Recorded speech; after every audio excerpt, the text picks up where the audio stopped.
আদিম মানুষ তাদের সভ্যতা এক ধাপ এগিয়ে গেছিল, তারা অনেক উন্নতি করেছিল একটা গুরুত্বপূর্ণ আবিষ্কার করে, সেটা হচ্ছে আগুনের আবিষ্কার। অর্থাৎ প্রিমিটিভ ম্যানেদের ফায়ার ইনভেনশন, এটা কিন্তু একটা বড় দিক ছিল।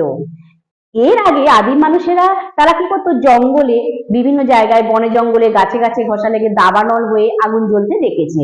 দাবানল মানে ফরেস্ট ফায়ার।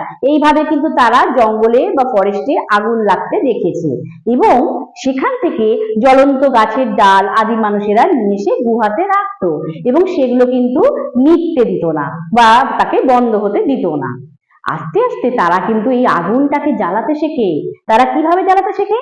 তারা তো পাথরের হাতিয়ার বানাতো এবং সেই পাথরের হাতিয়ার বানাতে বানাতে পাথরে পাথরে ঘষা লাগাতো এবং সেই পাথরে ঘষা লাগিয়ে এক রকমের চকমকি পাথর বা পিস অফ ফ্লিম, এইরকম স্টোন বা এইরকম পাথরে পাথরে ঘষা লেগে আগুন জ্বলে উঠতো বা ফায়ার জ্বলে উঠতো, ফায়ার হতো। সেইটা থেকে কিন্তু তারা আগুন জ্বালানো শিখলো এবং তারা বিভিন্ন জায়গায় কাঠে কাঠে ঘষা লেগে সেখানেও কিন্তু তারা আগুন জ্বালাতে ওইভাবেও কিন্তু শিখলো। এই যে আগুন জ্বালাতে শিখলো বা এই যে ফায়ার ইনভেনশন করলো প্রিমিটিভ ম্যানেরা, এর ফলে এদের জীবনযাত্রায় অনেক কিছু কিন্তু পরিবর্তন হলো বা লাইফস্টাইলে প্রচুর চেঞ্জেস হলো। কি কি সেটা?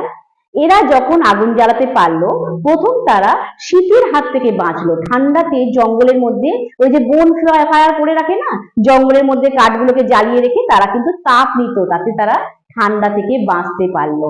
কোনো হিংস্র জন্তু বা প্রাণীর আক্রমণের হাত থেকে বাঁচতো।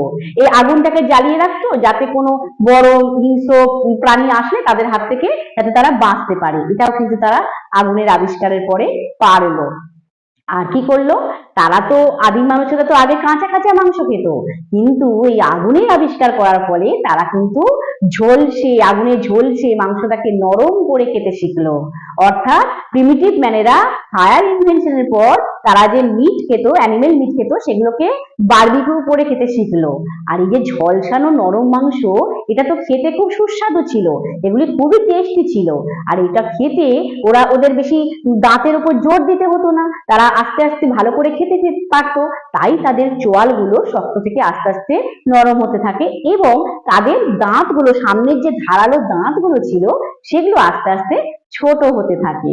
এইভাবে কিন্তু আদিম মানুষদের চেহারায় অনেক পরিবর্তন হলো এবং আস্তে আস্তে তাদের গায়ে জোর হলো, তারা স্ট্রং হলো এবং তাদের মাথায় বুদ্ধি হলো। এই জিনিসগুলো কিন্তু আস্তে আস্তে আদিম মানুষদের পরিবর্তন হলো এই আগুনের আবিষ্কারের ফলে।